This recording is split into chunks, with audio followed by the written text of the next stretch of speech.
Hello and welcome back to the Ecuador Insider Podcast. Jesse, Brandon, pleased to be with you on this beautiful, kind of cloudy, not that beautiful, semi-beautiful. Look, the blue's coming, bro. Thursday afternoon. The blue's coming. What's today, 20th, 21st? Something like that. Somewhere in the 20s. It's one of those days. We're in the low to mid 20s. We got our retreat here coming up on August 29th. Looking forward to that. Looks like we got a jovial and fun and active group on their way. People are awesome. Super excited, which is awesome. So. Yeah, I mean, sold out, guys. Thank you for selling it out.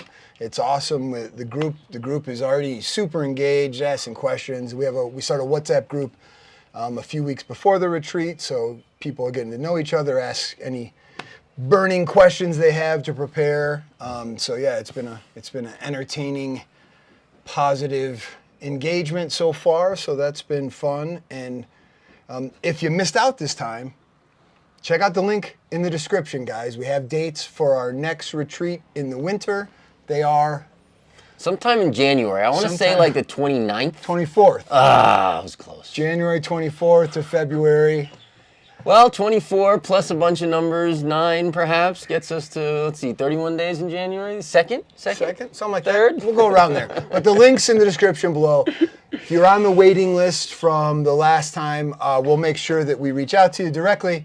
But if you're interested in checking out how to do life here, whether life is good for you here, or if you just want to, escape tyranny.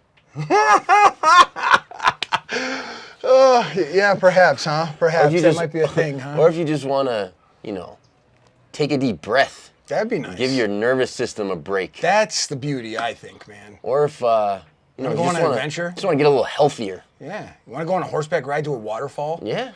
Let's do it, baby. I do. Let's do it. Let's do it. Check out the link below. If any of that. But wait, there's more. If you're already in Ecuador. Yeah. Right? But you just need a way to learn everything fast. It's a pretty good one. Click the link.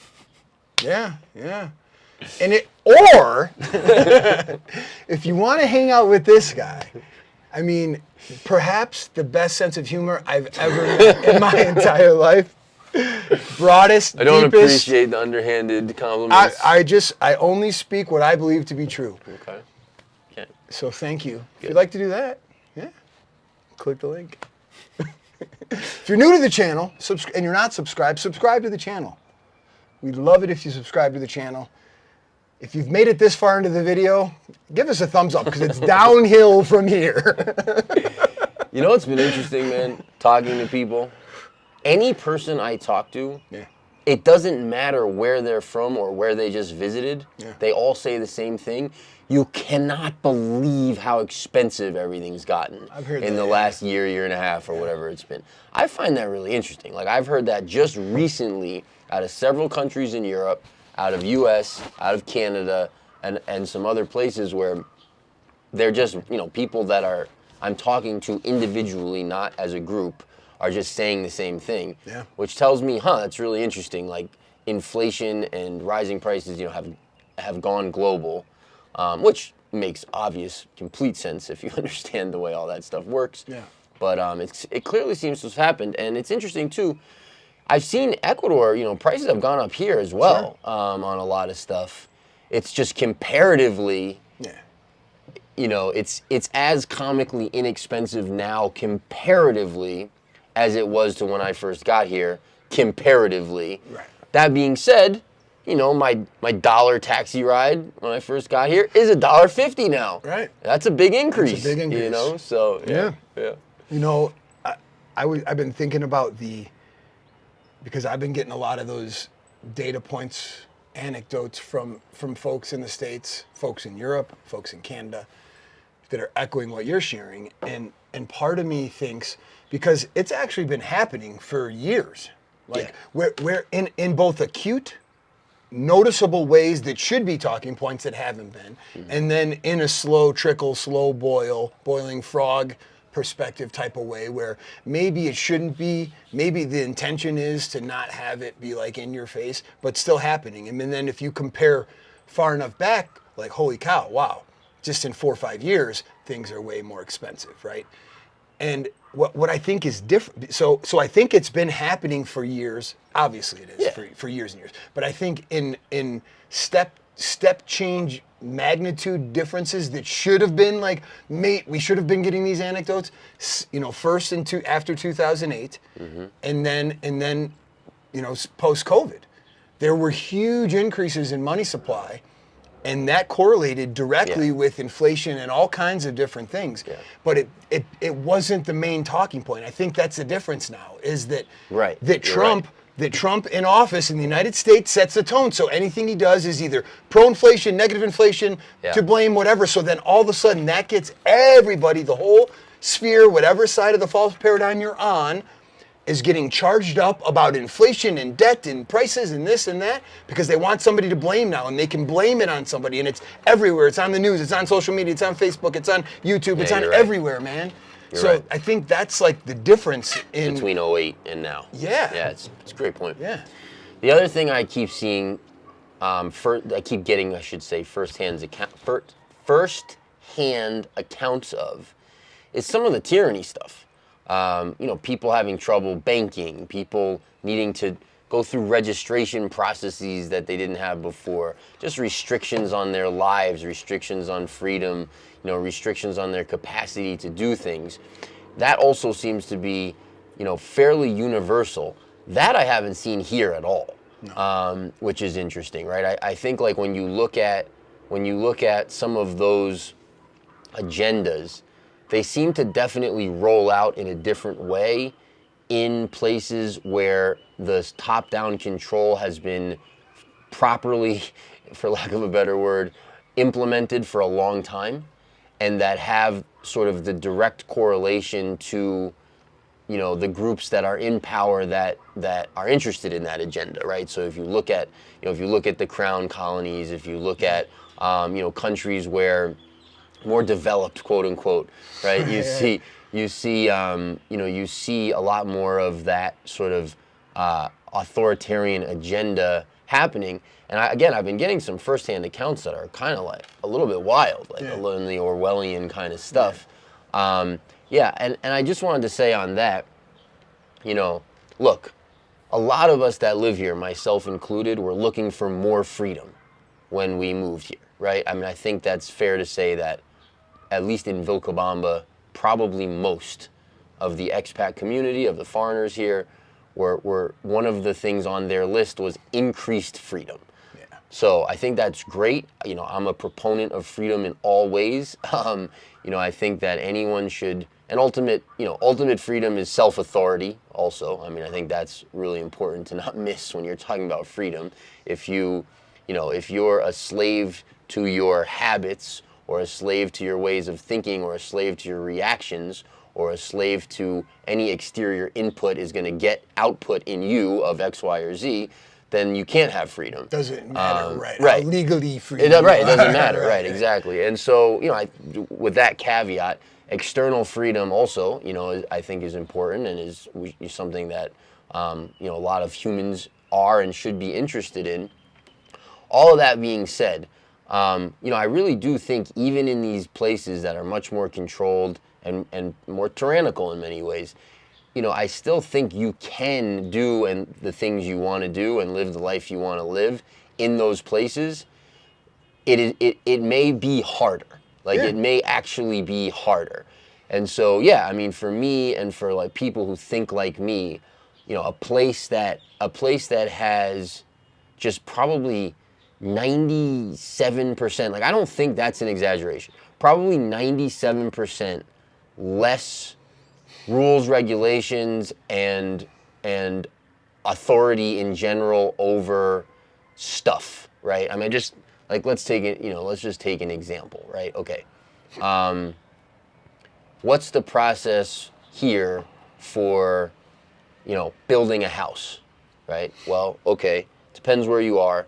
If you're in any city, you're going to need a construction permit. If you're in rural areas, you may or may not need a construction permit. In many places, you don't. It's literally just built. It's between you and your builder. Mm-hmm. Okay, what's the... Or yourself. Or yourself. What's, okay, well, are there inspections? No. In most places, there's no. There's not like required inspections by the government. No. Right. But you can conduct expenses. Yeah, sure. I just mean like I'm just talking like government oversight of what you're doing. Yep. Like, okay, are there building inspectors? They exist. Do any rural areas have building inspectors? No. Can you bribe the ones in the city? Yes. You know, to the degree that they even exist, what are they checking for? Are they checking for every little thing? Not at all, right? And again, in rural areas, zero. There's no such thing.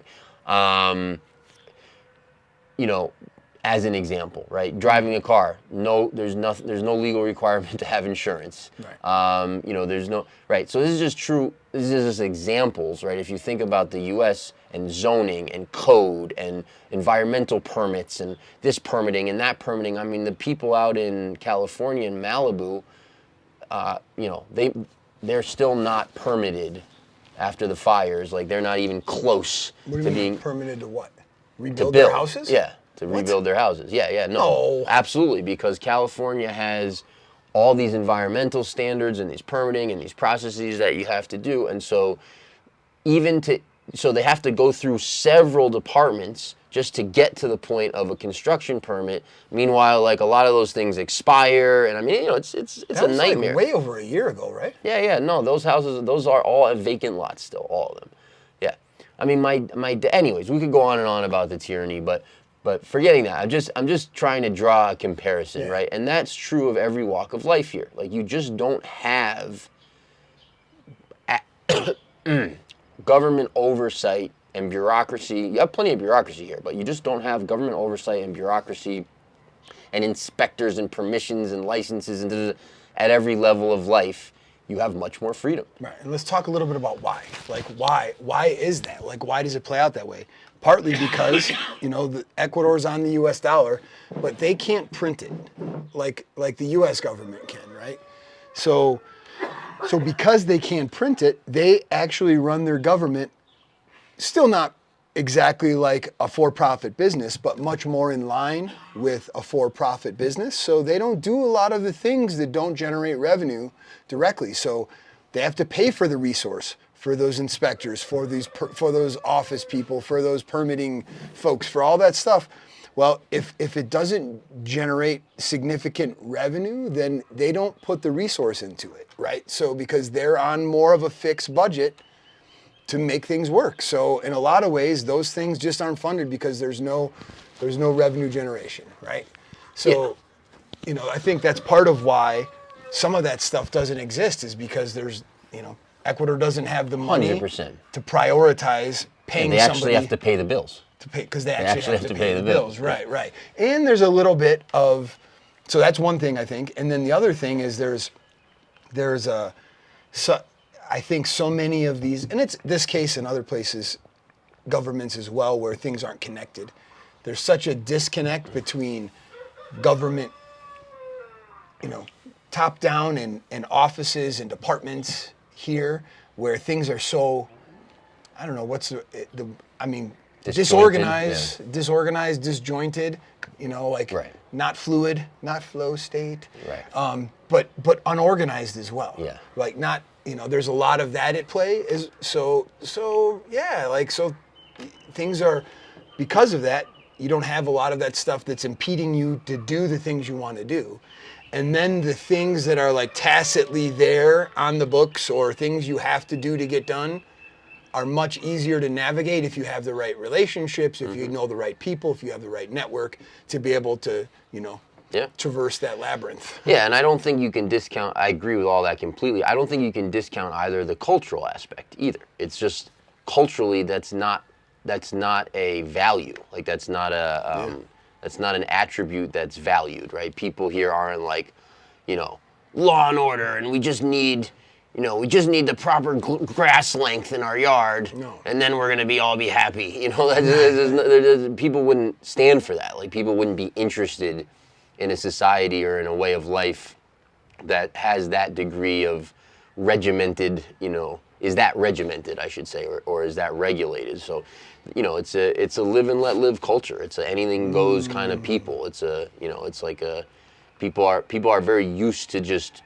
being human and working things out with one another. And so it would be contrary to the way people think if they like at every turn they looked to like, well, what are the rules and what does the law say? And right. Who do I call when this happens? And like people just aren't oriented that way. I think you nailed the silver lining or the underpinning of all of that, and it's really beautiful. It's like the humanity. Like people are still connected to their humanity, man. They're rooted in it. It's in them. It's part of them. They expect it. So when you expect like fundamentally, they're expecting humanity. They're expecting a human-to-human conversation. Like that's awesome, man. I feel like that's some of the stuff that's missing, you know, in my life back in the States, where it was much more everything was a transactional. It was like the humanity was just ripped from it in many ways, and maybe not acutely, not like all of a sudden this happened and the humanity was gone. It was just kind of slowly over time, step by where step. the expectation is transaction. The expectation is respect my time. My time matters. My time matters more than yours. I'm more, but that, get to the point, like. That steals humanity. It's like crazy I don't know. Making also. It's crazy making. Like what that does to stress levels and nervous system. Yeah. Dude, I mean, just the level of stress in an environment where there's massive amounts of rules and regulations in everything. There's an expectation all the time that you're going to be fast and perfect and efficient and da-da-da-da. Yeah. And financially, there's basically no way to survive in it. It's like, financially, it's like there's so many built-in extra, fabricated built-in costs to every level of life that you're just paying amounts that don't make any sense. Right. You're conditioned to just be like, that's the way it is because that's how it's supposed to be. And then you add in keeping up with the Joneses and social pressures and social expectations and like man. it leads. I mean, I think it leads to what we have really now, which is like we have families are broken and society's broken and people don't know what gender they are and and so on and so forth. Like we have some bad outcomes. I think on a lot of mental health and physical health. A lot of fear and doubt, and a lot of fear is kind of taking over that. And a lot of shallow, like what you were talking about, just transactional relationships, shallow interactions. Yeah, nothing deep, nothing real. It's just like more. It's like my image will relate to your image. Yeah. How's our images relating? Right. And don't get me wrong, like from like a structured planning perspective, fantastic. Right. I still think it's prudent to have like a plan. If you're running a business, you're running a family, or like to have a routine. I think their routines are important, but to have some like cast iron or made in steel. Yeah. This is so rigid that it's inflexible kind of routine plan. That becomes the trap. That becomes the personality cage. Stuff, Yeah. Well, right. How much is it personality, and how much of it is culture, conditioning from the system you grew up in? Sure. Where you're conditioned. Your identity is this is the way it's supposed to be. This is how it. This is what success looks like. Values. This is what I'm supposed to do. This is why aren't you doing it? Like how dare you? Like. Because, totally. Is that personality or no? No, I think it's a great point. I mean, it depends what context you're talking about it in. But, I mean, here's another point on that, right? Like, don't bleeping come here and because of the culture and society you come from, where things are organized, there's relative efficiency, there's a certain way of doing things, the mental side of life is particularly developed, right? Sort of the eagle and condor idea, head versus heart, right? If this is the heart, that's the head. So there is advantages and disadvantages to both of those. That's why symbiosis. That's why they need to meet, right? So, but if you do come from that culture, where again, efficiency, organization, planning, structure, where that stuff is commonplace and is well developed and is so on and so forth, you've been told by you've been told by the propaganda of the country your whole life that it's the best place on earth and it's the most everything and the best everything. Like, don't come here thinking because these people have a different way of living their life and different priorities and a different organizational system and a different, that they're beneath you or you know better or why isn't it the way I want it or why isn't it like this? Right. Because, you know, what I found out and what we all find out, I don't know if everyone finds out. Some people keep their little bubble, but for people in general that's come here, stay here, live here, or come here, live here, and stay here, you know, what you find out is that there actually are reasons why people are oriented the way they're oriented and why they do things the way they do here. And while it doesn't always lead to the most efficiency, right. It doesn't always lead to the best organizational structure, it doesn't always lead to those outcomes in that way, well, okay, but there's a reason for that. It's because the priorities are different. And it's because the lever that dictates success or failure is different, because it's not about whether the thing was executed according to the most efficient, the schedule, the plan. No, it's about were the relationships developed that allowed for the thing to work, right? Whereas it's about the people, like doing whatever the thing is. Mm-hmm. So yeah. Anyways, just a thing of like, don't like. If you think you know and you think you're better and you're supposed to stay where you're at. Right. Like, well, that's two things, man. Two things you nailed, I think. Yeah. One was the baseline efficiency. Like the baseline efficiency for most things that, you know, day-to-day life, getting things done in the U.S. is a standard deviation, maybe multiple greater. The baseline efficiency expectations are way, way better. Yeah. Way, way higher. Better, whatever, higher. So if you're expecting anything like that, good luck. I would say that two things. One, if they're like you said, if you come here thinking you're better, I mean, you could make that argument about anywhere in the world. You go there thinking you're better, you're getting squashed. You know, you come here thinking you're better, you're going to get squashed. Yeah. So don't, you know, that's you know, maybe that's the lesson you need. I don't know. Right. But you come here thinking you're not going to get squashed, it's just a matter of time. But the other thing would be, don't come here thinking it's better either. Right. Right? Because I think whether it's better for you in this moment or not is relative to you. You know, it's relative to, you know, where you are on your journey, where you are with the ability to, you know, confront yourself, to put the weights down, to think differently, to question your identity, to question your lifestyle, to question your values, and be okay with it, you know, because it's, you know, the folks that it's not right for are folks that don't want to do those kind of things, in my opinion. Mm-hmm. They don't want to answer those questions because they're hard, you know, they're hard. Mm-hmm. It makes you maybe question your whole worldview, you know. So if you don't, for folks like that, and that's why I say, I think because most people that I meet, you know, are so conditioned and so in the system, mm-hmm. that's why I say Ecuador is not for everybody. And it's not for most people, because at some point on your chapter, on your journey, if this becomes your next chapter, you're going to have to face that. Now, you could say that at some point on your chapter, anywhere you are, in the States, eventually you're going to have to face that too.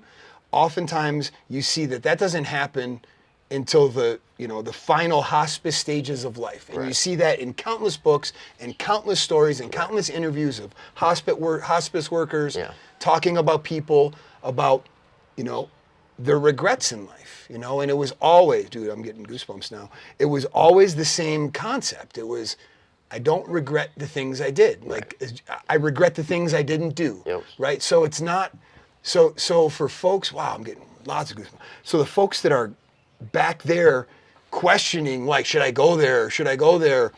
If you're feeling called, give yourself the opportunity to test it out. Maybe it's not for you at this time. but you're not going to know until you come and try it. And that goes for anything, right? I mean, most things, maybe not heroin, but most things, you know, like. You never know. That might be the answer. Right. Just give it a shot. No pun intended. See, I told you the humor. Like, it's unbelievable. Off the charts.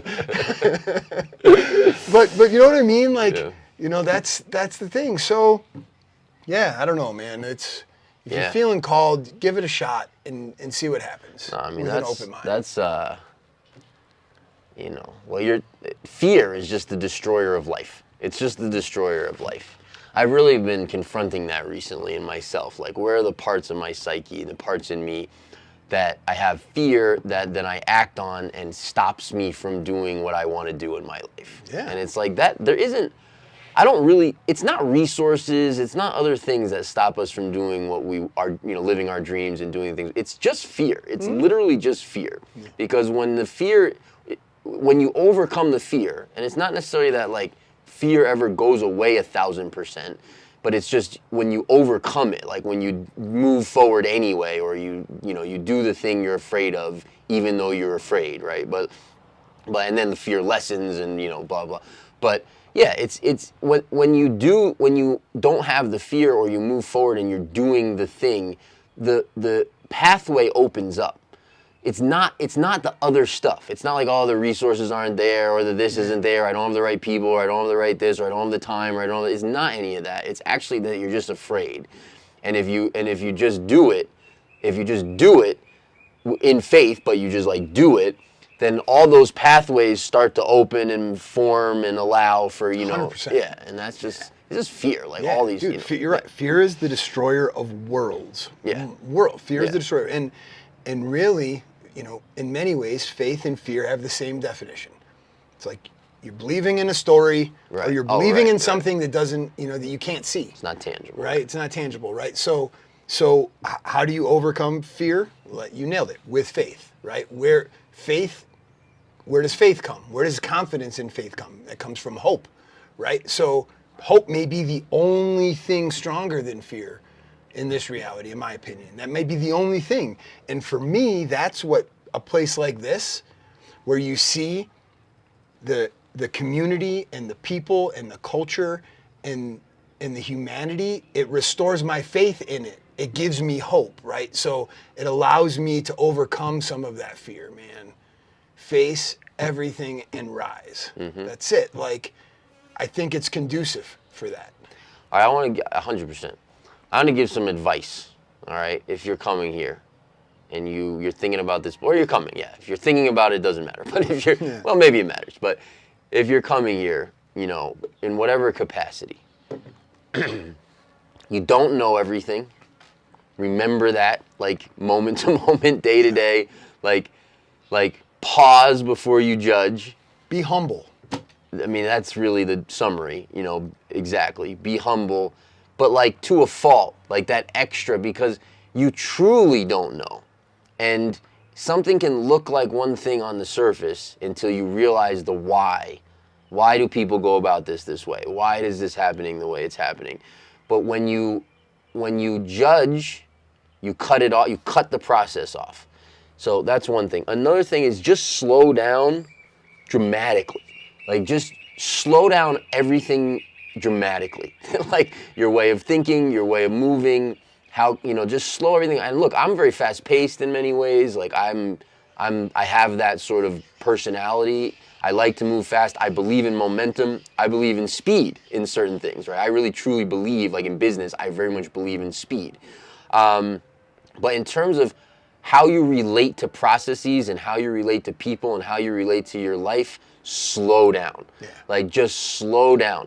Number one, again, you don't know everything. Number two, everything here is different, and there's this magic, and I think this is true actually of anything anywhere in the world, but there's some way that it has an extra weight here, an extra level of just importance here, where things have a way of working themselves out here. But what I see foreigners do time and time and time again is they cut off the process because it's not working out the way that their mind says it should. Right. Their expectation. Their expectation says it should. So they cut the process off by, right? There's like whatever it is. Arr! Right. Or any, yeah. So like whatever that thing that's happening, and it's going exactly how everything goes in Ecuador. Jump, jump, jump. It's moving. It's moving towards. Back one step. Yeah, it's moving towards where it needs to be. And listen, it may take some detours. I was trying to remember the English word. It may take some detours. What's the Spanish word? Deturo? It may take some detours.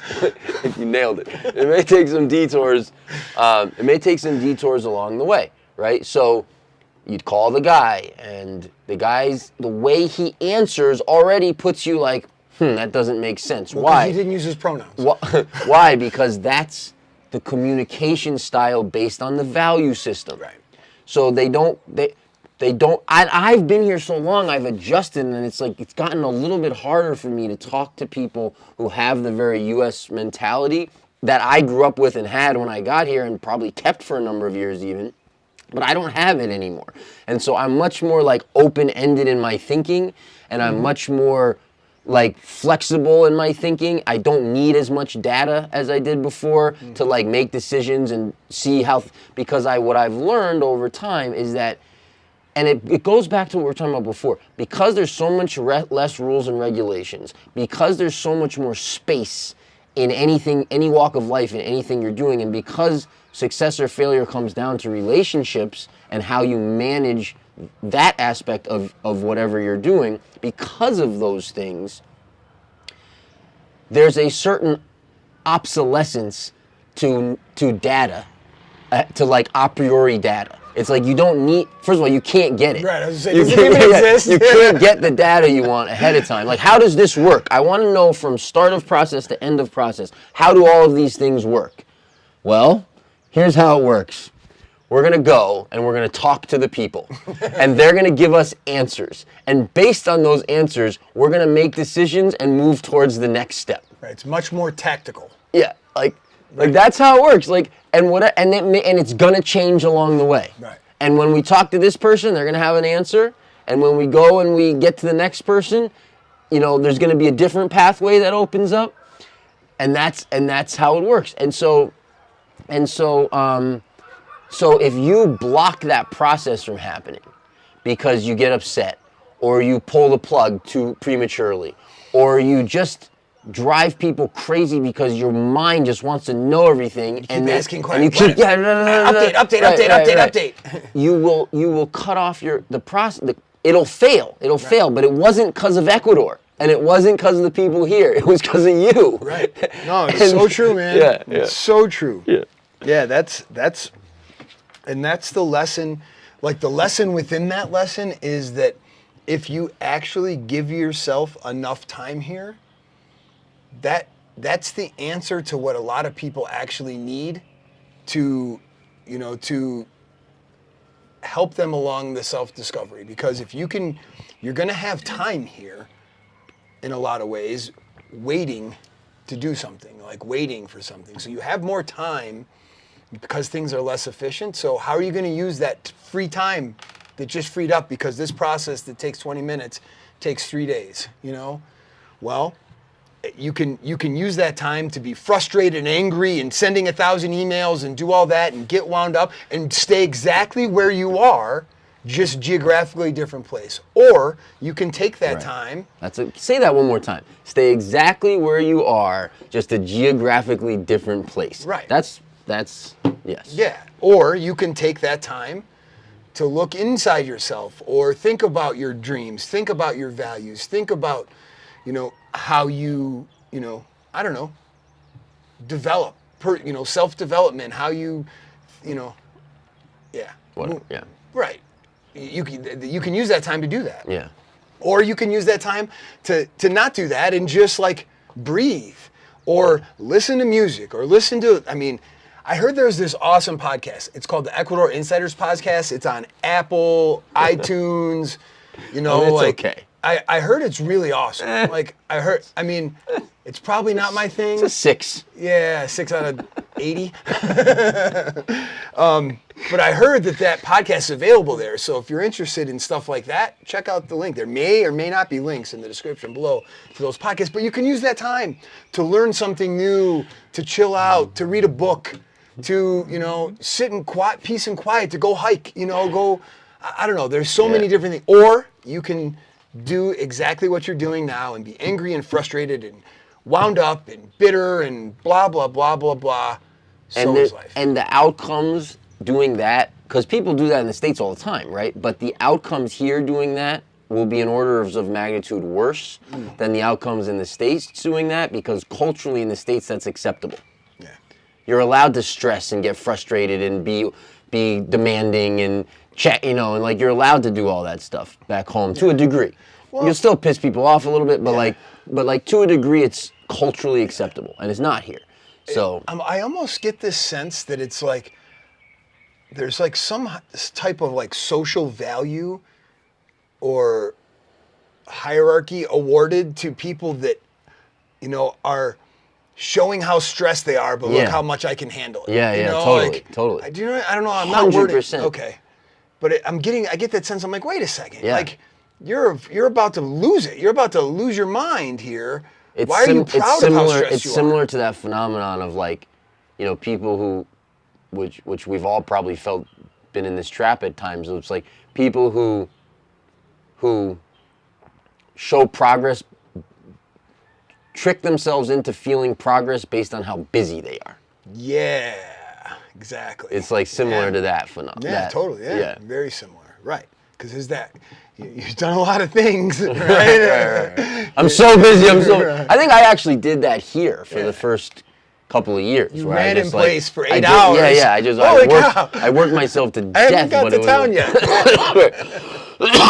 So the other piece, advice-wise, I want to throw out there is be cognizant of your nervous system. Yeah. It's most of us coming from the West are super wound up. Mm-hmm. Like, pretty much all of us. Like, we're proud of it. We're proud of it, right? Look how stressed I am. Right. I got 47 balls in the air. Watch me juggle. Look how good I can juggle. But, you're... Getting angry juggling, trying to throw them higher, competing with the guy next to you. Right. So it's like, how in terms of that, it's like if your nervous system is super wound up, which again I think most of us coming from the West have wound up nervous systems. Like if your nervous system is super wound up, and then you come here, right, to this place where most people's nervous systems are not wound up at all, right? People here are chill, they're relaxed, they don't get too high or low, they don't get emotionally invested in outcomes, they're not rushed, people here just kind of take what comes. Like they truly don't get invested in a big way in outcomes. Like, I've even seen it with death. It's like the way people relate to death here is an example of that. It's like people accept whatever is, up to death, right? And so if you're coming here with a very jacked up nervous system, there's going to be a rub. There's going to be like conflict's too strong a word, but there's going to be some incongruency there between like how you feel in your internal state and just the way this place is and operates in the way the people are and so on and so forth. So just to be cognizant of that and to be aware of that and to do your best to feel into the way the mountains and the land and the people are here, because there's gold in it, number one. There's gold in it. Like if you can sort of morph into that level of sort of nervous system, I'm using that word, there's gold in it. But also, if you can't find that rhythm and that flow, like this place will just suck for you. Like you just won't enjoy it here because you're like vibrating here, and then everyone else is just kind of doing this, just kind of, and then so there's just a mismatch, and also you won't be able to appreciate what is offered here, right? In the sense of, again, the nature, the land, the people, like what's actually being offered, because it's a frequency, it's like a vibration, it's like a way of being and a perspective and a pace and a frequency, and it's beautiful, but like you got to be able to tune into it. Yeah. So just be cognizant that anyways. That is great advice from a 13-year vet right here. 12, 13 years, huh? Right? 12, yeah. 12 years, yeah. Vet, huh? That's a long time. Come on. It's a long time, man. And new continent. Yeah. I think there's probably some comeback player of the year insight, wisdom to be gleaned from your perspective. As much as I reject it, out of spite. I didn't win Rookie of the Year when I first came here. Yeah, I know. I got sent back to the minors. I've heard. I've seen. I heard. I had a good joke. I'm gonna leave it. So yeah, man. Yeah. So check this out. All right. Tell me what you think of this. So it's terrible. I've got buddies. I was in the banking system for a long time, and I have buddies that are still in that industry. I mean, banking sector. We're all in the banking system. Okay, whatever. Yeah, see, his sense of humor is so good. I told you. It's not a joke. I mean, you weren't in the banking system. Yes, I'm always. You just said we all are. Well, we all have bank accounts, which puts us in the banking system. But you worked in banking. I worked in banking. Yes. I audited banks. Right. Audited financial institutions.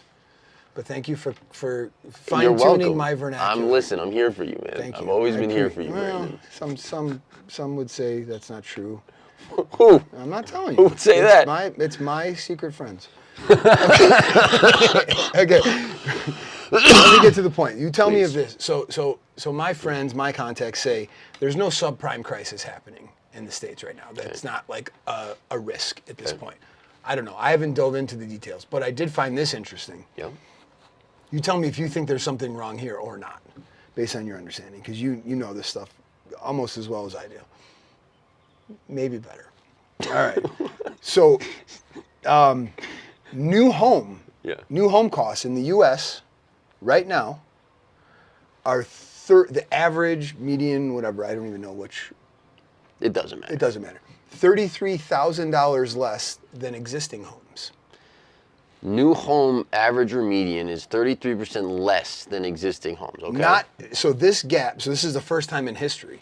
Yeah, this is not even the gap in with tariffs. The gap, which should jack some of those new construction prices. Yeah. Yeah. So the gap between, in 2005, just before the 2008 subcrisis, it wasn't even this large, right? Okay. So here's some interesting things. So. But wait, is there special financial instruments for new housing? Yeah. Well, just wait. Okay. This is crazy to me. So they, back in 2020, they did, they had the huge rate cuts, right? There was tons of rate cuts right after COVID. Yeah. Down to 30-year mortgages were under 3%, Can I just 8 seconds? Before I went in New York with nothing, I got 106% loan to buy a building. Yeah. Yeah. In the subprime days. Yeah, of course. Well, no, this was post 08. Oh, it was after 08. This was 2010. Yeah, nothing changed. Yeah. So they slam rates down under 3%. 30-year mortgages are under 3%. So that spurs an increase in prices, right? Home pricing, right? Because people now are buying. They want to buy to lock in the 30-year rate, right? So you saw that that happen, and then so you also had a lot of existing home owners refinance into those low rates. Okay, so you've got that. So that's kind of like what they're calling a golden handcuff, because now that rates are higher, the people that have those mortgages don't want to sell. Sure. right? They don't want to sell because they have to get a new mortgage that's higher 6 or 7%, right? So that automatically, from a monthly payment perspective, they're already getting less house, right? Yep. For the same money. So that's something that's happening. Yeah, and it looks like current average for 30-year mortgages is 6.6. Okay. Okay, so double, more than double of the lows in 2020. So so you have that piece, and then the other piece is, where is it? Home building. So for the first time in U.S. history, the median home size is getting smaller. New builds. So it fell to about 1,800 square feet in January, and it was a high in 2019 of about 2,000 square feet, the median home price. So it's not a, I mean, 10%. it's not an insignificant decrease. Here's the crazy other thing. So existing homes, 33% cheaper, right? And So that, I mean, that partially explains it. They're smaller. I mean, new homes are Right. Are 33% cheaper. They're smaller, but here's what they're doing. So they're a little smaller. Home builders are buying down mortgage rates for consumers. Yeah. So that's where you have the extra credit coming Yep. from, or at least partly. Are there other instruments though? Yeah. So let's see. Other incentives. Yeah. There's like. But I mean, home builders, they have to build that into their pricing. So I don't understand really how that works as a model. Right. Well, they're building smaller, and they're but they're building 10% on average smaller, 33% cheaper, and buying down rates. So they're which is a cost. I mean, it's just a cost at the end of the day. Yeah, I don't know. I'm not sure. So we've not seen such a large shortfall between new and existing prices. Right.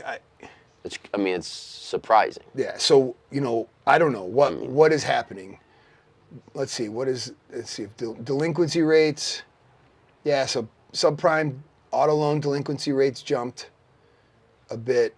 Car loans jumped a bit, or mortgages jumped a bit. Delinquencies. But builders are flooding the market with smaller homes because there's less inventory, because folks are golden handcuffed to their 4% mortgage rate.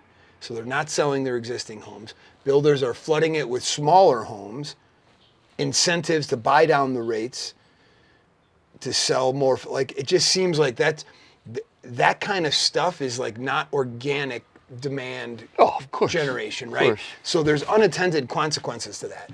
So perhaps, we talked about last time how, Trump is defying the Fed, openly, maybe for the first time so blatantly, where they're not hip pocket walking in the same cadence, saying like, hey, rates now, drop them now, rate cuts, price them in. Maybe part of that is some of this, to like, you bring rates down, we'll deal with inflation. It is what it is. Like, it's in the system. Yeah. You're not removing inflation. You can remove the rate. I just don't even know at this point of the game how much the rate reduction in inflation matters. Like, we're too in. Like, right. It's like, yeah. I mean, we're definitely nearing the end of a cycle. Yeah. In terms of a currency cycle, Yeah. So it's interesting that, guys I talk to, there's no subprime crisis on the horizon. Maybe you're seeing some delinquencies rise. Maybe that's just normal, like, cycles. I haven't studied it recently, but just that something doesn't make sense, right? Something's not congruent. Yeah. Like, what's going to happen? Something's going to happen. I don't know what. Yeah. So I mean, it's super interesting. The whole thing's a house of cards, obviously. Yeah. And yeah, I mean, it's another interesting comparison to Ecuador, right? I mean, like, the entire structure of the economy and finance in the U.S. is based on credit. Like, the whole thing. It's all a house of cards. It's a Ponzi scheme. I mean, look, the money system globally is a Ponzi scheme. So that's not unique to the U.S. But in terms of the development of the economy and how complicated the economy has gotten and how intricate, credit and all the layers and levels of that has gotten, and how everything depends on all of that functioning properly, right? And it's all leveraged to a degree where any little hiccup, like we saw in '08, for example, but like any little hiccup, has massive ramifications, and that's not even including how efficient, which it is, the economy is in the sense of supply chain and, how all of that works, right? So, because one doesn't not affect the other. If you have hiccups in the financial markets, it affects everything. Jobs, manufacturing, imports, everything.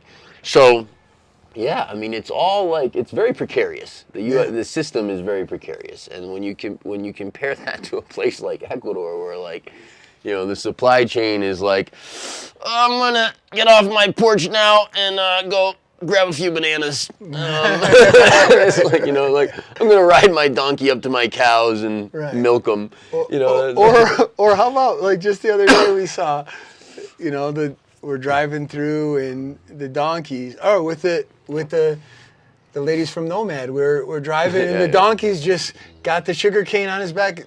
There's no human involved. The supply chain. The donkey knows where he's going. He's bringing the sugar cane to the field to get to the processing plant from the field. The donkey is the perfect example of a human who's accepted the matrix completely.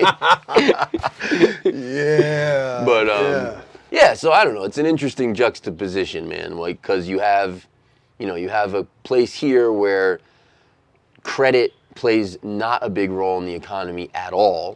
Businesses don't operate on credit, and real estate, by and large, is not bought and sold with credit involved. Yeah, most people don't use the mortgage tool. No, and the only places they do relatively commonly are in the cities. And even that, you're putting 30% down, and you're in, you're in mid-teens interest, and it's not easy to qualify, and so even the little bit of credit that does exist in the real estate market is essentially only in urban areas, and again, you're not getting 106% financing. Right. And that's why we don't have the same booms and busts in that market. In the debt-fueled markets that we have in the States and Canada and Europe, and we don't have that here, so we don't have those booms and busts in Ecuador real estate. You don't see that in land prices. You see a slow, steady trickle, and that's kind of is what it is. And the beauty of that in an emerging market like this place, that is becoming, I think becoming more rare and more valuable because of the way of the world and what's happening, trends, the attributes that this place organically has, with the air and the water and the soil, those don't get less valuable as things get destroyed. Climate, culture, safety. So I got another interesting one. This was an interesting one. You have more? You want to stay there? There was one other thing. What was it?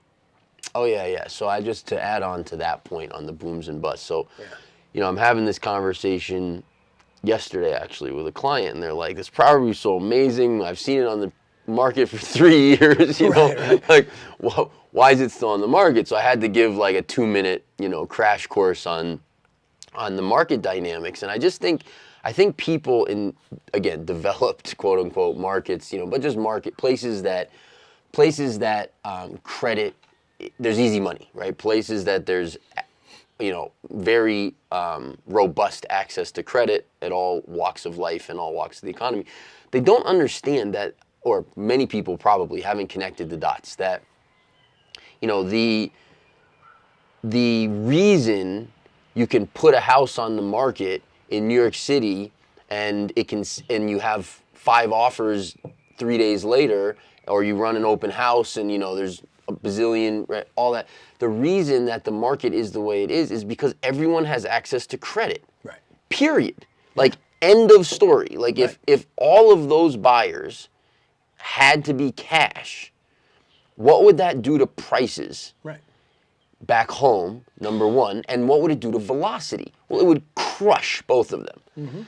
That's the only difference. Well, I mean, okay, I don't mean it's the only difference. That primary. I would say that accounts for probably 90% of the reason of why things sit on the market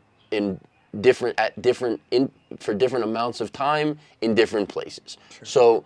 So here, if someone's going to purchase a property, they have to have the cash to do so and make that decision and come to an agreement and blah, blah, blah, blah, blah.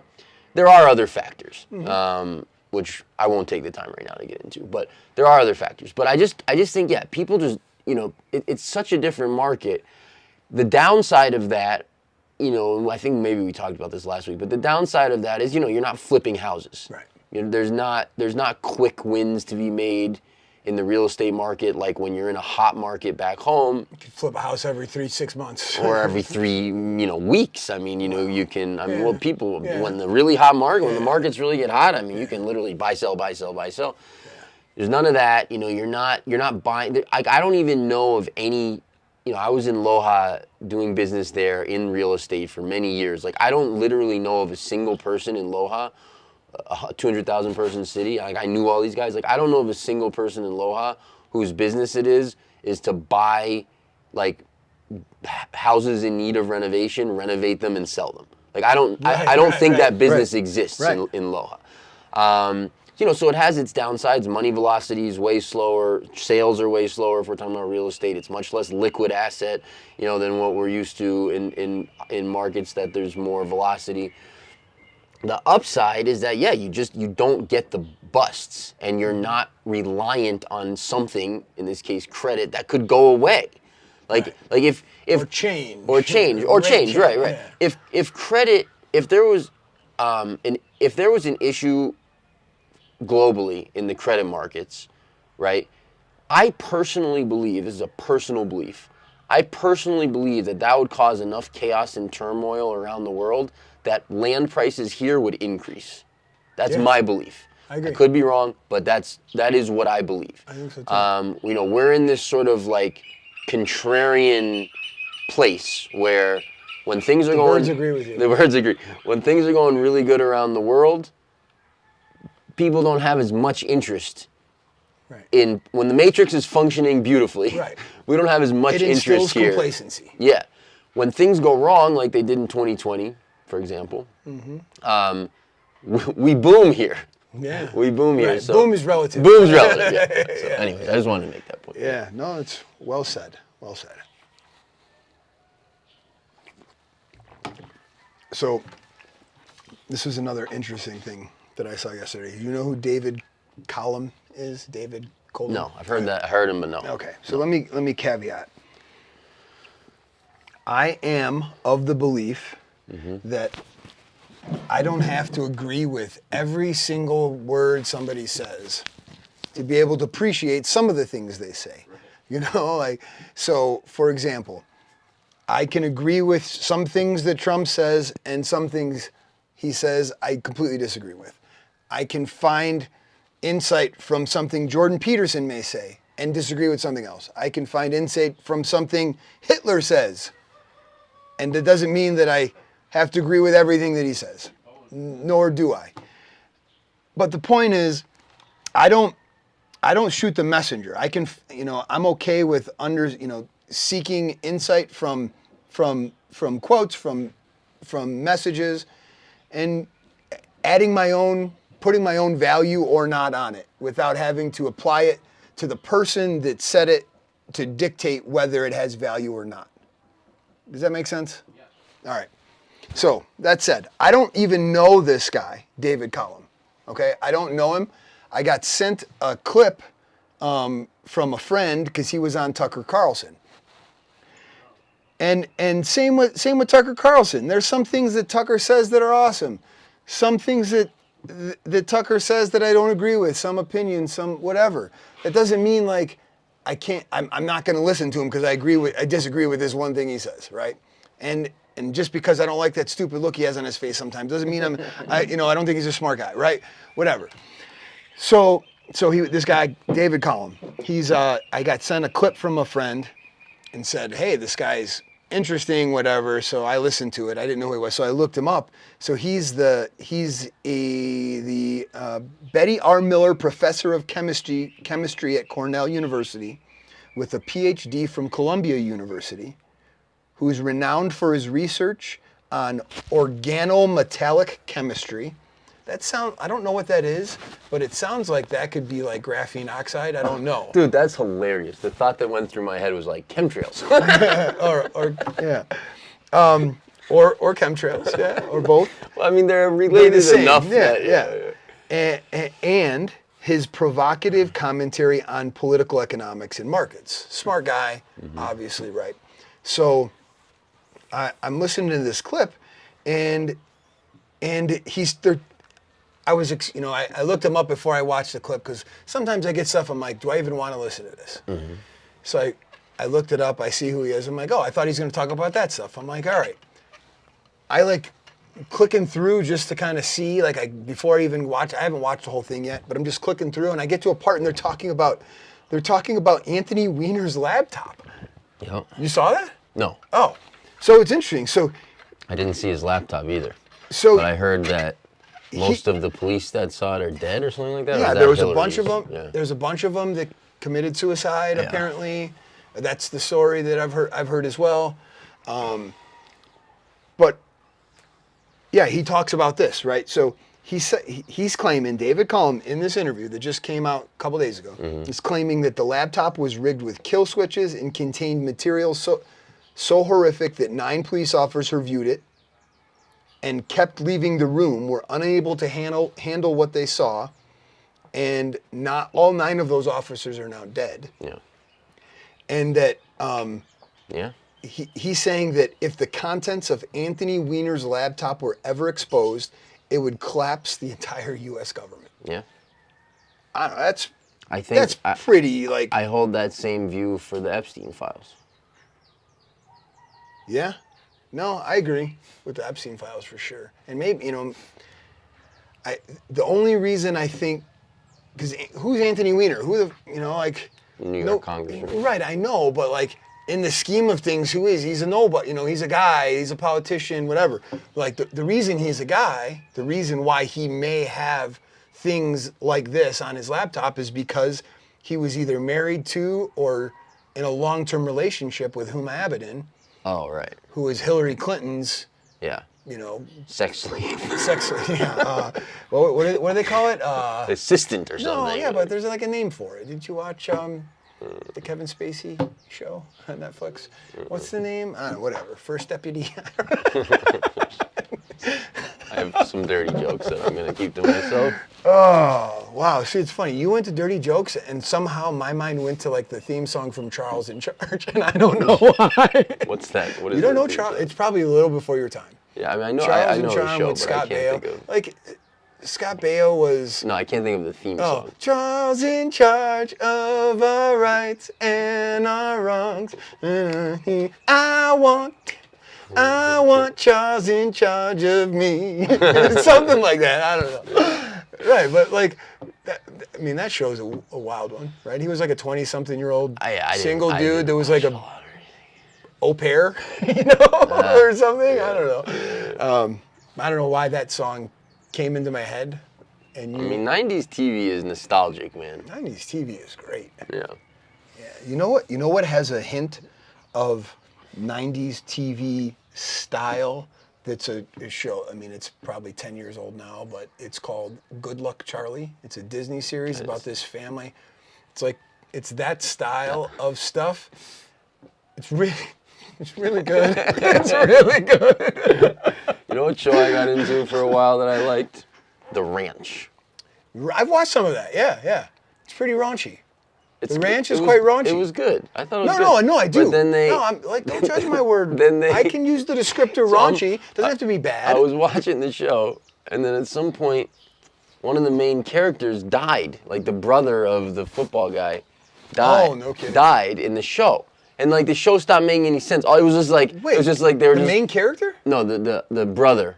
The brother. Because it's Ashton Kutcher. his brother in the show. Danny Masterson, because he went to prison. Yes, so I didn't know this. So I'm watching the show and I'm like, what do you mean? Like, it didn't make any sense. It like ruined it for me. I was like, this makes no sense. This episode makes no sense. Right. This plot twist makes no sense. I don't understand. Yeah. And then I find out the guy's like a pedophile or something. Right. And he's in prison, and so they had to kill his character on the show.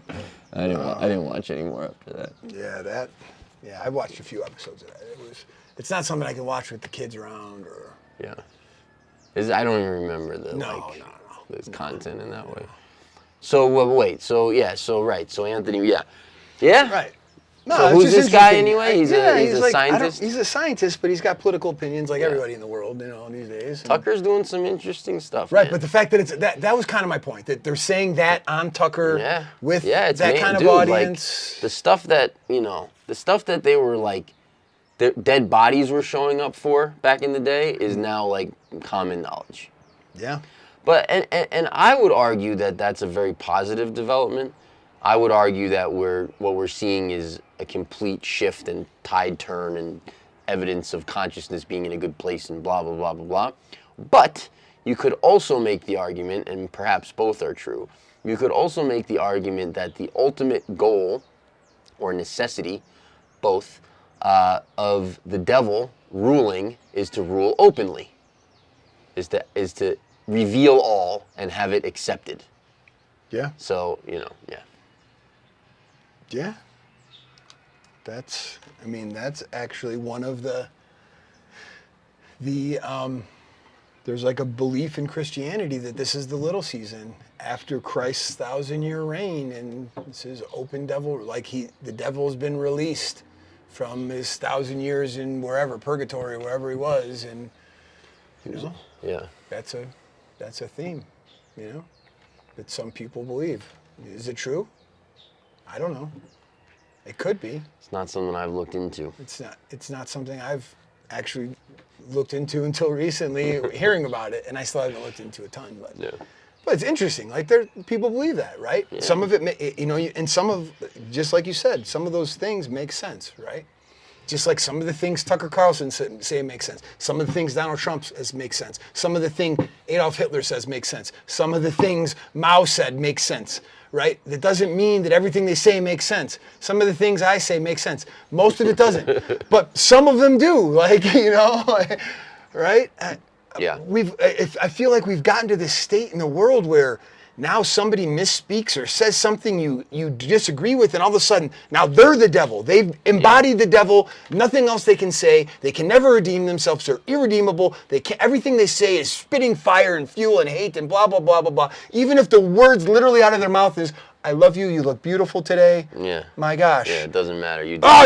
How they said dare you you didn't like, you speak disagree with about them, the way I look. Yeah, no, what do they call it? Identity politics or whatever? I mean, it's like everything has become that. Everything is tied into some people's identity. And so they've gotten folks to like hate based on convincing them that this person doesn't agree on this thing that you hold as a part of your identity. Right. Therefore, they're the devil. and the reason why it works is what we talked about. It goes back to what we talked about earlier, is fear. Because they've scared you into thinking that if A is true, then or if this happens, right? If this is true or happens in this way, it threatens who you are. Exactly. It threatens where how you do you, your life. Right. Yeah. So that scares people, and it's fear. And sometimes, I just had this, listen, as parents of kids, we do our best, right? We try. We screw kids up. But we do our best. We try our best, to do what we think is best. But we're going to make mistakes, and we do make mistakes. And we just had this conversation with Bella that I realized I traumatized her as a kid because she did something out of pocket in my perspective. This is like 5 or 6 years old or something. I don't know. Mm-hmm. She's 14. And I put her in her room, and I shut off the light, and I closed the door, and I held the door closed. Because she was like yelling, and I'm like, get in your room and hold it. And she's screaming, and You know, and she's scared of the dark, scared of the. Well, I wasn't even thinking. I'm just like, I just need a break, kind of thing. Right. Okay, what's the reality, right?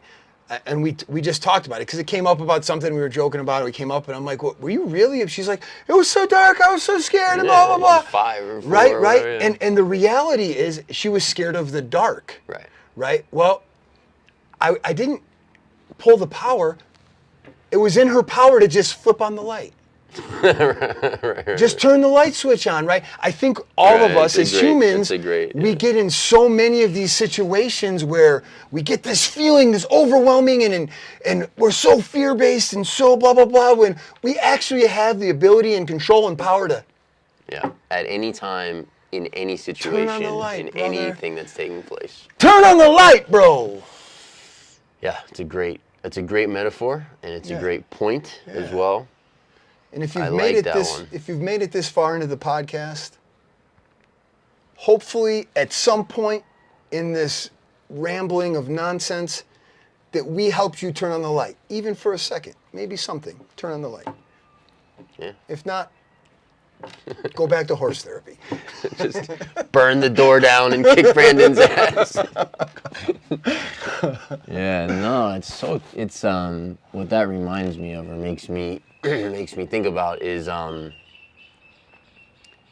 what shapes our experience regardless of the phenomena that's happening is our judgment as to what it means for us, this thing that's taking place. So whatever it is, like it's like, okay, I lost $1 million deal. Again? I lost $1 million deal, or like this happened in my family, or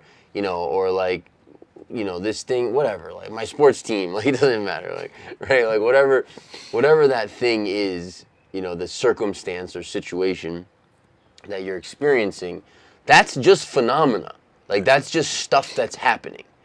So then what you do with that is, what we all do with it is we then create stories around it and about it that then scares, basically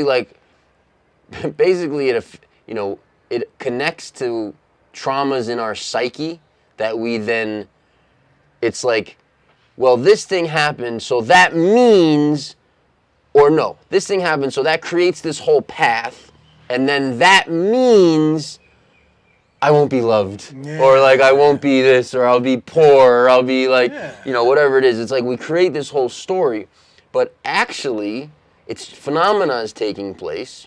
You can turn the light on in that moment and just be like, okay, phenomena is taking place. This is all in my favor. I can do whatever I want with this. Let me look at what this is showing me. Let me look at what actually outcomes are actually possible here. Let me look at where my mind's wanting to go with this. Yeah. And that actually can shift everything. Like it's literally just you. Like it's not, that's not actually happening really. It's just you've decided all the things it means, for better or worse. And like, how many times in your life, like, has the worst thing ever turned out to be a blessing? Or how many times in your life did you get exactly what you thought you wanted, only to realize, damn, I didn't want that. Like that wasn't. Garth Brooks made a beautiful song about that, right? About unanswered prayers. Yeah. Right. That's the whole concept, right? Yeah. Yeah. That's the minutia, man. Like, it's the minutia, and it's beyond just perspective. Well, first off, the minutia is individual. The minutia is just an individual perspective or perception, and they've actually gone back and studied this. Like Malcolm Gladwell, I think, wrote a whole book on this about eyewitness accounts and the where disparities. Right. Yeah. Where this is literally the facts. Are they? Because there's 100 people that saw this happen, and they all have a different account of the facts that were there at the same time in the same moment, blah, blah. So that's the minutia, right? So you can, the minutia is only helping you, like the story, or not, or it's hurting you. So don't get lost in it, right? Don't get lost in the minutia, right? Tell yourself a different story. Yeah. That's it. Like the past is the past. And check your perception. Yeah. Like check. Because it's like we all think we're observing objective reality and we're not. Right. or not. Right. There was someone I was watching who gave this great quote that I'll completely butcher, but he was like, I'm very skeptical of my own, like, observations or thoughts in terms of, like, it's like you've got to be immediately skeptical of what your brain has done with whatever's taking place. Like, you have to, like, before it's, you got to, like, pause right there. Be like, wait. Right, right. And you can argue, and many people do a great job of, that the mere fact of observing reality changes it. Yeah, you the know, observer right? effect, yeah. Right, just the fact that you think you're objectively observing may have changed it objectively. Well, it does. I mean, Right, it's right. not that it might, it does. Perhaps. Yeah. I know. I'm right. I know. They make lots of movies about that too. About what? Do you remember about, like, observation changes, like seeing the future changes the future. You know, kind of thing. And that's because where there's no such thing as future. Right. And that's where, like, that's what's interesting if you go down, like, the Looking Glass, Which of course stuff. Yeah. Right. But there was like a super cheesy, Nicolas Cage movie. Don't you remember that, with Jessica Biel? Nicolas Cage. He's like some cheesy, like, Vegas magician, but he can actually see 2 minutes into the future or something. I did see that. Yeah. Right. And then he whatever. Yeah. Like, creepy, cheesy Nicolas Cage movie. Yeah. Yeah, that's I don't know, man. That's All right. Oh, go ahead.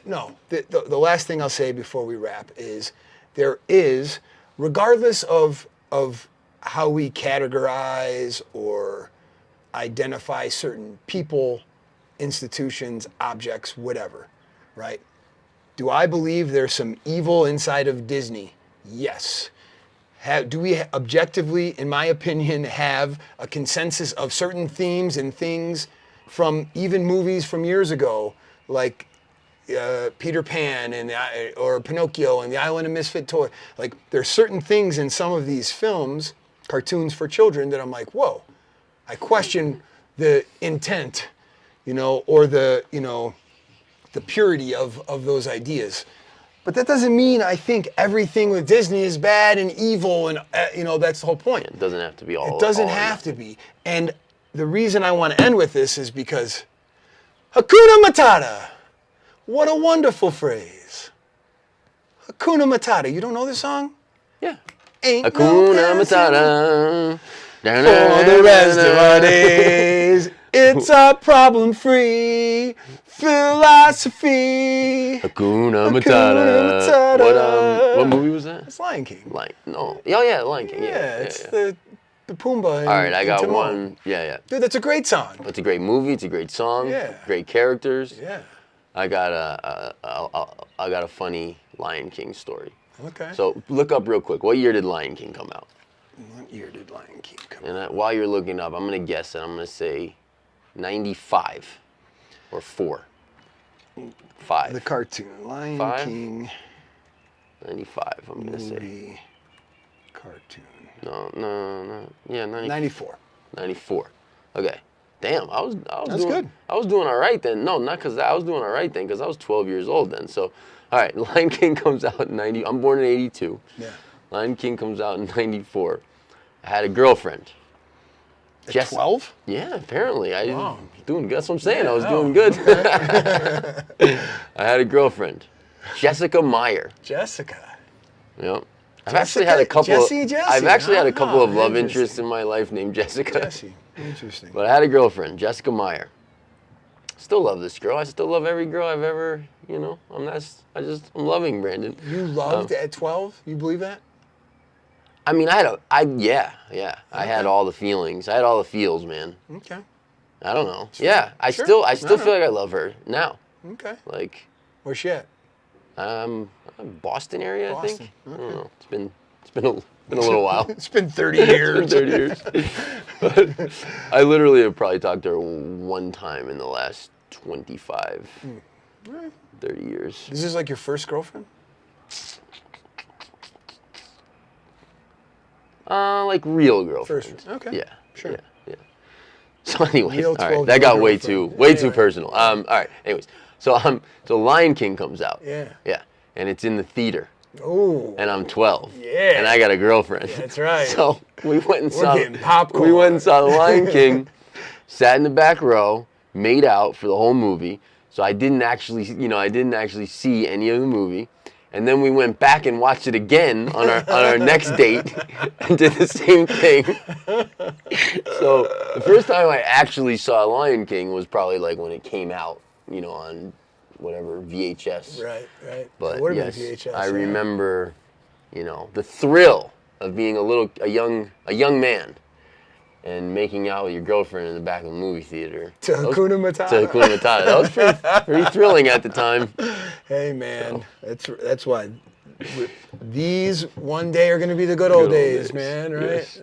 So that's my Lion King story. It's good. The live-action movie and the Mufasa live-action movie. The new ones. Those are pretty good, too, man. They're worth watching. I'm just feeling a little bit proud of myself that I was 12 at the moment. I could tell. Yeah. 12 years old. I was thinking I was 14. I was like playing with Transformers or something at 12. Dude, I was like smoking weed and like getting in trouble. It was bad. Yeah, well, I'm glad you've matured. Oh, yes. Yes. Now I play with Transformers. Right. Your son sold my son a repriced Lego set yesterday. How much did he make? Like $1 something, maybe $1.15. Better teach your boy some entrepreneurial I was. Skills. No, teaching him to not get suckered in what was the sucker? There was no sucker. Podkawa children. There's no sucker Podkova there. There's no sucker there. Well, it probably cost that. What? He probably sold him what it cost. No, he didn't. How do you know? Because I know what it cost. It had a sticker on it. How much did it cost? $1.25. And how much did he sell it for? $2.40. No. Yeah. Yeah. No way. 100%. Oh, that's awesome. And like I'm talking to Bay in the park, and I'm with Jasmine, and your daughter's there, and my kids, and Quinn comes up to me, and he's like, "Hey, I need the office key for a minute." Yeah, he's like, "I need the office key for a minute." I'm like, what? Like, he's old enough. Like, I trust him. Like, whatever. So I'm like, oh, I don't have it on me. Like, I didn't ask him what he was doing or anything. I just figured, like, he's good. Like, I'm not gonna mess with him. I'm like, I think it's in the car. I'm like, here. And I give him the car key, and I'm like, it's in the center console. I'm like, just make sure you lock the car when you're, after you get it. So they're gone. I'm like, I forget about it. I'm talking to Bay, and like, the kids come back, and I realize, like, Jacob's got this stupid thing, and I'm like, Quinn and Jacob went to the office to get Jacob's money that was in his little pouch in the office so he could sell him this thing. And I'm looking at Jacob, and I'm like, bro. There's got to be more to the story, I bet. I bet you there is. Well, because some of those guys in town sell those for $2. They're the same thing. I think they all get them for $1. They buy them in bulk for $1 from somewhere in Loja. And then some people sell them for $1.25. Some people sell them for $2. Some people sell them. So it depends on which store you get it from. Had a sticker on it. He can't. Sticker was on it. Sticker said $1.25. He sold it for $2. You sure you didn't get 2? No, he didn't get 2. Are you sure? I'm 100% sure. Man, sucker. Yeah, I know. Man. Well, I have to have a talk with Quinn now, though.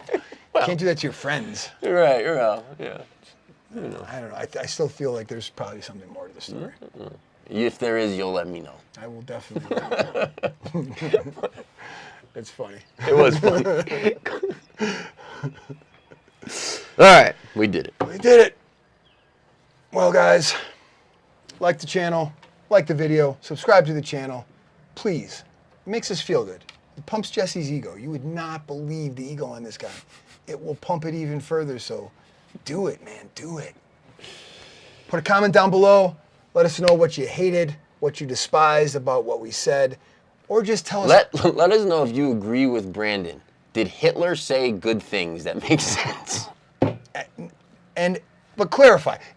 That does not mean did Hitler say, did everything Hitler say make sense and what was Hitler's most sensical What sensing on? Are you trying to say that there's nothing out of Hitler's mouth that was good? No, I have no opinion on the matter. All right. Well, hey guys, we hope to see you down here one day. So until then, we'll see you next time. take care, everyone. Ciao, guys. Hey guys, thanks so much for tuning in. Taking this quick break to remind you, we run Vilcabamba lifestyle retreats. If you're interested in checking out this area, hanging out with us, getting all the information you could possibly want, and having a great time, check out the links below. Thanks so much. Back to the program. The people that know, that say they know, think and say they know for sure, extra don't, particularly don't. Yeah, of course not. No way. No way. Yeah. No, even that level of consciousness that thinks it knows.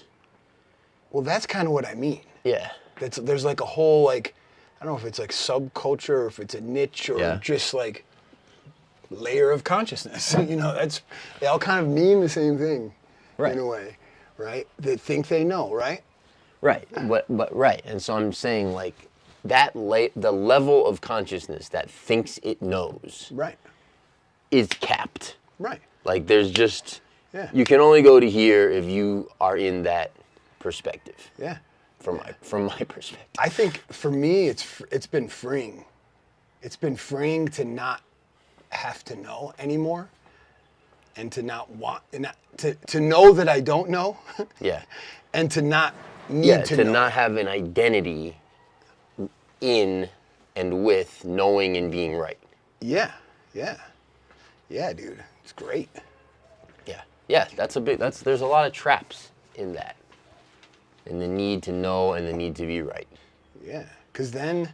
Again, even when you are. Even when you are, right. Because at the end of the day, you don't even know if you are.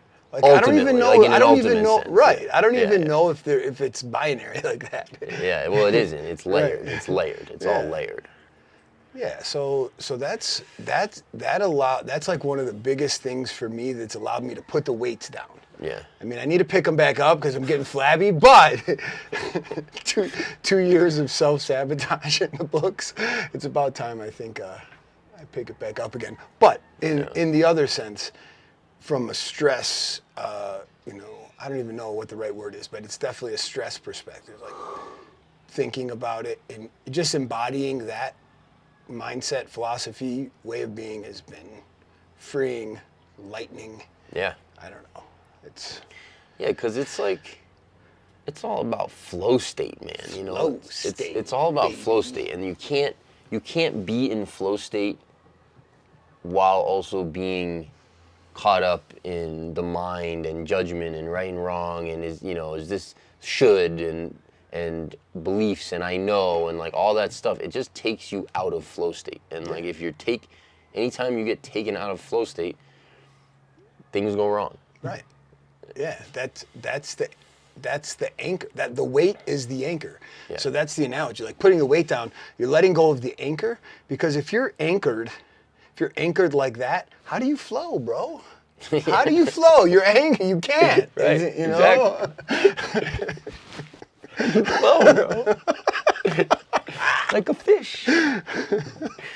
Oh, check this out. Check out what I figured out how to do.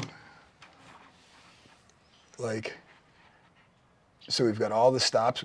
We can put it in order, but then here's the tour. You can do the walking tour, and then I've got icons. So then, what's that? Oh, that's... Oh, I was all turned around. Okay, that's the cool yeah. So we have to redo the order. Yeah. But this is pretty sweet, I think. And you could change the base map. But is this something you're going to print, or is this something you could print it, and then we can going to email. We can email and print it. Okay. There's a way you can print the PDF.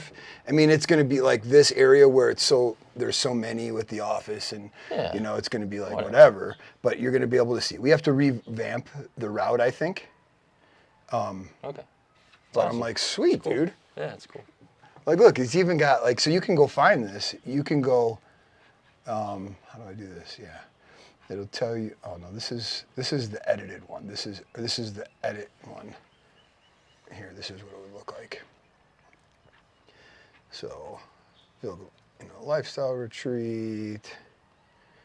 It's got we can change the wording here. I just threw something in there for now. But like, this is going to be available 10 You can go find it. Yeah. Yeah, cool. I think it is actually really cool. I always like AI has been good for you. Dude. I just know the right questions to ask. Yeah. No, That's the key, you know how to use it. Well, I've become better with how to prompt it to get what I want out of Right. it. Well, that's knowing how to use it. I guess so. Perhaps. At least on that level.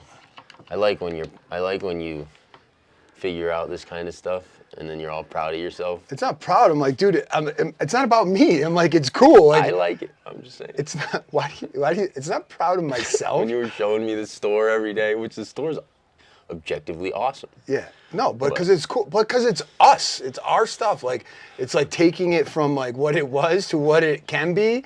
It's awesome. Yeah, it is. It is. That's all. I'm like, holy cow, that actually looks legit. You're the like Capricorn little kid who has a computer program to play with. It's like, look at this. Yeah. Dude, I didn't even know that exists. Did you know that was possible? No. I had no idea. I did not. I don't know how to ask AI questions very well. Do you know what else I found out pretty well. Well, you know how objectively loud I am in general. I'm a loud person. Yeah. Like in public, and like I laugh loud. I would agree with that. I talk loud. Often, if I'm excited, I talk perhaps obnoxiously loud. My whole life has been like that, right? And whatever. People are like, oh, aren't you embarrassed? I'm like, I don't know. I've never been embarrassed of it, whatever. So, but I've been having some fun with it. It's like it's soccer for Quinn. Yeah. Dude, when he does something awesome, I don't even want to hold it in. Like, I want to be like, yeah, it's awesome. Like, I'm living vicariously through it. Yeah, Especially like for me, having like soccer taken away from me younger, like it's fun to see that. And so I'm loud. I celebrate with him for the team, like the whole team, not just him. Yeah. But he does awesome, so I'm, dad roar louder even for that. So Tiff found this obnoxious cup. I'm not obnoxious enough, so it's called the loud cup. So you can drink, right? Oh, it's a whistle on the other side. And then you can.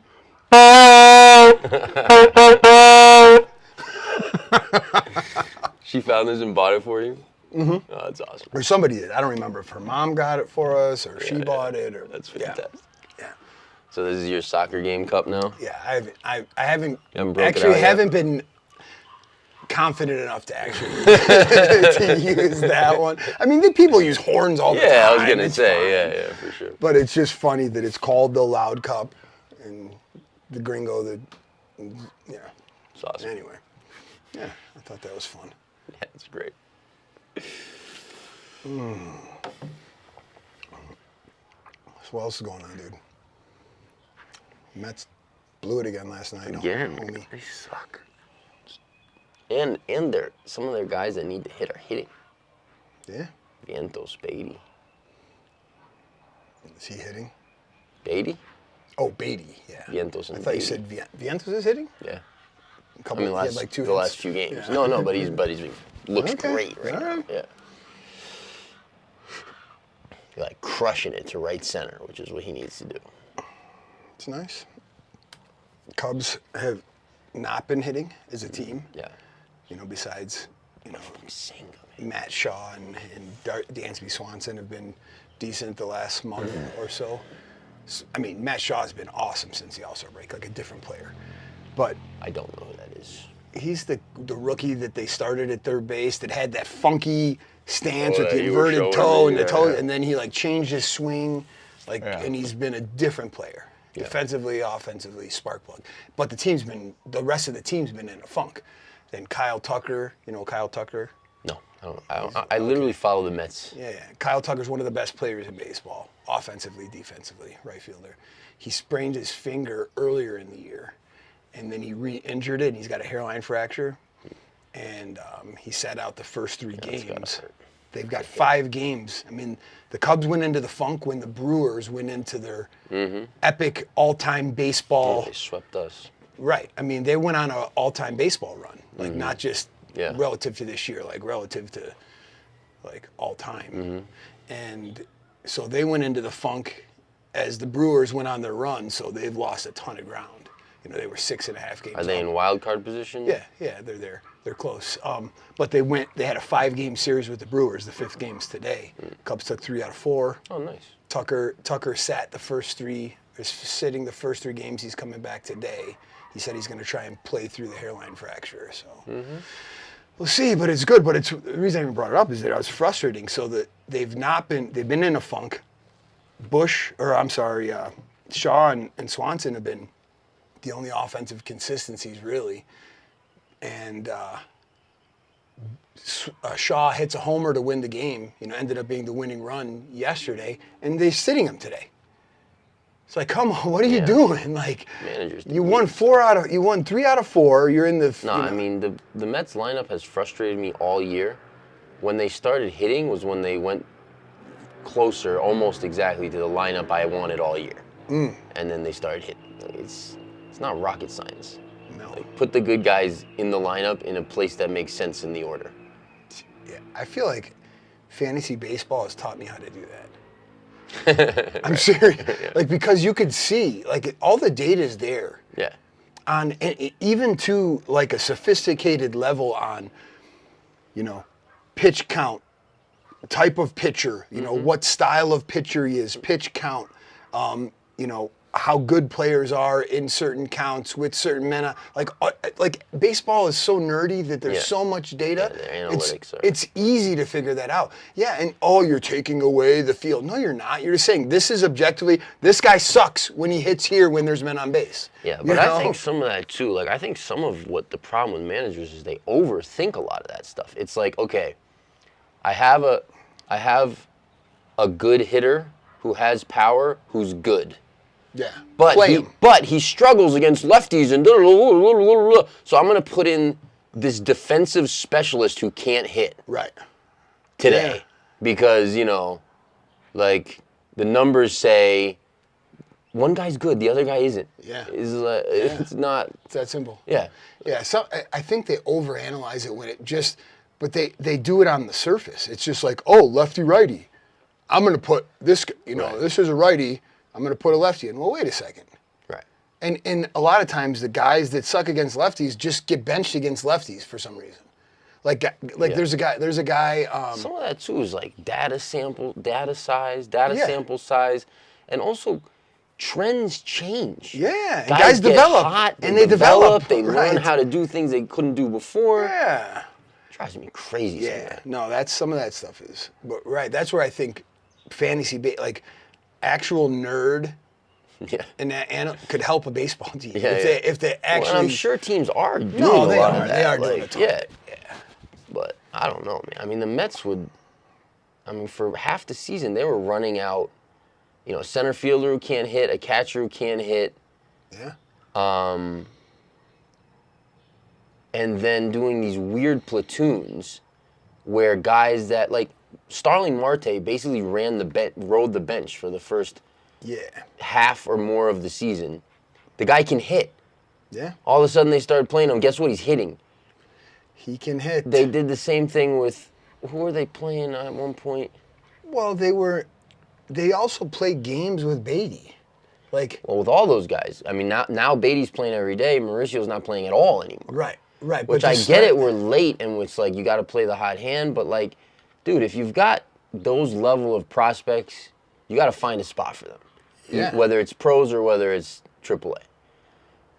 Yeah, and that's where, like a guy like Beatty who's done it, he's got nothing left to prove in the minor leagues. No, he's raked. You got to play him in the bigs. And he's raking right now. You can't play with him. He hit a shot the other day, one of the cleanest contacts on a home run I've ever seen.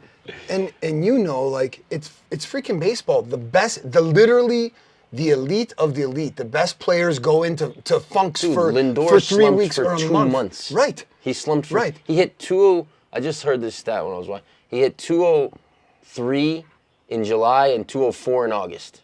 Or vice versa. Exactly. Lindor. And now he's raking. Yeah, I mean, even Aaron Judge went into a slump. Guys slump. Sample size. Right. So if the guy has done it, you're doing a disservice to your prospects. Like Vientos. Dude, in 3/4 of a season last year, he hit somewhere around 30 jacks and 100 RBIs. Yeah. That was kind of out of nowhere, though. But he did it in the But he did it majors in as the a majors. rookie. Yeah, You're gonna then be like, oh, he doesn't hit for a month Well, he next got season. hurt. Well, he got Yeah, he got hurt. hurt. And the Beatty one is the one that's maddening because he's done it. You've done it year after year. Just give him time in the bigs. I would. And then they played with him, and then they're putting him at second base, and That I don't mind because I don't know. They have a logjam. Like I don't know what you do. You've got Mauricio, Vientos, and Beatty, who are all third base. Well, actually, Mauricio's really a shortstop, but he's not going to. Lindor's there, so yeah. And you've got McNeil, who should be playing also. So I don't know. I mean, I would have. That's the thing for me. Put McNeil in the outfield. Right. For me, the whole season, I would have benched the guy that's benched now. What's Mauricio? his name? No, the center fielder that we traded for the Orioles guy. Oh, Mullins. Well, Mullins is a center fielder now, but the guy before we got Mullins, what, you traded? We had Taylor. our center field. Yeah, Tyrone Taylor. Yeah. I would have benched Taylor, put Nimmo in center, which is a step down, but it's all right, and put McNeil in left, and then and then you can have Vientos, Mauricio, and McNeil share two positions, and when other guys occasionally have a day off, so those guys can play just about every day. Yeah. Like that's how I would have done it. But Starling Marte last year was our right fielder. And he's terrible in right field. Yeah. He's so much better than Soto in right field. Like Soto's a brute. Is a DH. Period. He's a clown in the field. Dude, he's a DH. Like he does things out there that are hard to watch. Yeah. Like he looks like my kids running after a fly ball. Like, yeah. So, yeah, anyone should. Is that like a thing? Like they just don't want to piss him off and tell him he's a DH? I mean, he's got to be the worst right fielder in baseball by a lot. Like, I have almost never seen a guy play right field the way he plays right field. It's bad. Like Marte was way better than him, and he was terrible. That's why they DH'd him this year. Yeah, when I don't watch all the Mets games, but whenever I turn on the Mets games, it almost to no avail. There's a play that I laugh at. So yeah, like, you freaking clown. Yeah, like he doesn't takes the wrong angle. He doesn't even understand where the ball's going. No. And then his reactions are late. He's really bad. Like how can your reactions be so advanced at the plate? On that contract, he's a DH. I mean, straight up, he's a DH. Yeah, but how are your reactions and your intuition so good at the plate, so advanced to recognize, but then you can't recognize where the ball's going? Like, I don't know. It's weird. I think that there would be somewhat. It's totally weird. Like the first step's the first step, wherever you are. Like, where. Right. I don't know. Yeah, the instincts are not there at all. Yeah, having no bat in center drives me crazy. And Mullins is not the answer to that. No. We'll see, man. The Cubs, I don't think they don't have the pitching. Yeah, well, if Senga's gonna pitch like he's been pitching, and the Samoan's gonna pitch like he's been pitching. Yeah, Manaea. Then it doesn't matter. Like, yeah, Senga. He just got rocked yesterday. Yeah, I told you from the beginning. I know. Yeah. I still disagree. his ERA is still like 2.5 or something. You watch the games. He's pitching out of trouble almost every inning. Every inning. Yeah, Yesterday he just got shelled. Right. Like yesterday was just like boom, boom, boom, hard line drive. Yeah. No, his fork yesterday was bad. Like he was leaving it up in the zone and it was doing nothing, and guys were just toasting. Yeah, you can see when guys. I mean, the thing is, he's blessed with one, like, super elite pitch that bails him out of a lot, like a super elite. Yeah. His second pitch is not. It's good, but it's not anywhere near super elite. If you're a two-pitch pitcher, like you look, Spencer Strider, who's one of the best pitchers in baseball. He's coming off of Tommy John last year. He's back this year. He's down a couple ticks in velocity, but he's got his fastball that's down. He doesn't have the same extension. He doesn't have the same velocity, and he's got a nasty slider. Guess what? If his slider isn't wiping dudes out, if they're laying off and it's a little out of the zone, dude, he's getting rocked. And guess what's happening? Strider's getting rocked. Fastball, slider pitchers, two-pitcher pitchers can't. Our best pitcher is this rookie. McLean. And then our second best pitcher by far is Peterson. It's not even close. Yeah, he's been all right. Yeah, Peterson's. He's like the kitchen sink, man. Yeah. But that works as a lefty. Yeah. Like that works as, like that's also what the other guy is that came from the Yankees. Adobe. Clay Holmes. Yeah. He's that too. But as a righty. That's not a funny joke. Oh, Clay, Adobe. Clay that was Holmes, good. Adobe. That was good. That was very good. Man, oh. That was very good. Ah, it was so good I had to explain it. Listen, sometimes your audience is just too slow. Have you ever seen those comedians? I've literally watched like guys doing like a shtick, and they say a joke that they think is the greatest joke ever, and the crowd misses it, and they're like, they say it, they're like, right. You guys missed that, but that was phenomenal. Like you have no idea how good that was. Right. But that was kind of that situation. But yeah. Clay Holmes is like David Peterson from the right side, which doesn't work. Clay Holmes, right. I mean, He's works. Got like 400 pitches. None of them are phenomenal. Yeah, it works okay. I mean, he's a better than average. He sucks. He's a better than average starter in the major leagues. He's like a number 3, number 4. Yeah, right. Guy. Exactly. Or a long reliever. Right. Exactly. Yeah. Serviceable. He's a serviceable pitcher.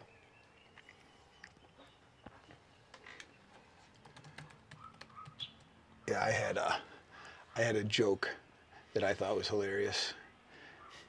I was messaging with one of the retreat participants, and she was asking me some questions, and she said it has a dog, and I'm like, "What's the name of your dog?" And I couldn't, because she mentioned it before, and I don't remember. And then I remembered. I'm like, "Is it Snow?" I think it's Snow. And if it's Snow, and if I do remember that, and it actually is Snow, you owe me a drink, and you can just refer to me as the informer. Fur, like for the dog, informer, Snow, informer. Informer, something made me home and I go blam, a licky boom boom down. Sorry, it's pretty good actually if you think about it. You have to think about it. I know. It's pretty good. Yeah. It's pretty good. I was proud of that one. Yeah, no, And it probably went informer. right. She's like, all right, cancel, refund. She messages another one of us like, can I not ride in the car with Brandon? That's funny. All right, let's do it. Ready? Hold on. One more thing. One more things. Calm. These chairs are terrible.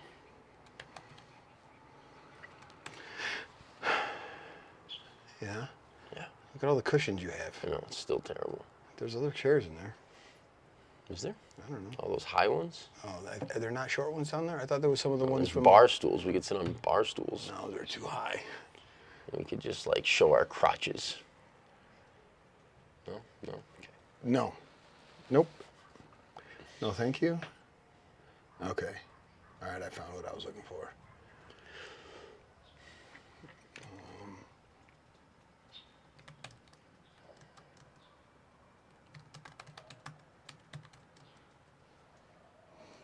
Buddha and Anasha are in town. Nice. Yeah, it was nice to see. I saw them, sat with them for a while today. Lovely to see them. I didn't realize Portugal was so small. Did you know that? Yeah. It's tiny.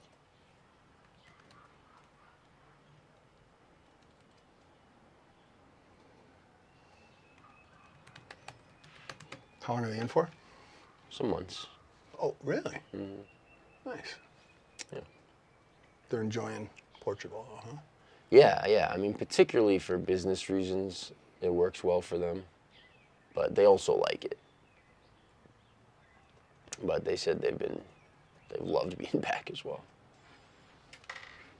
Cool. Yeah. All right. Let's do it, homie.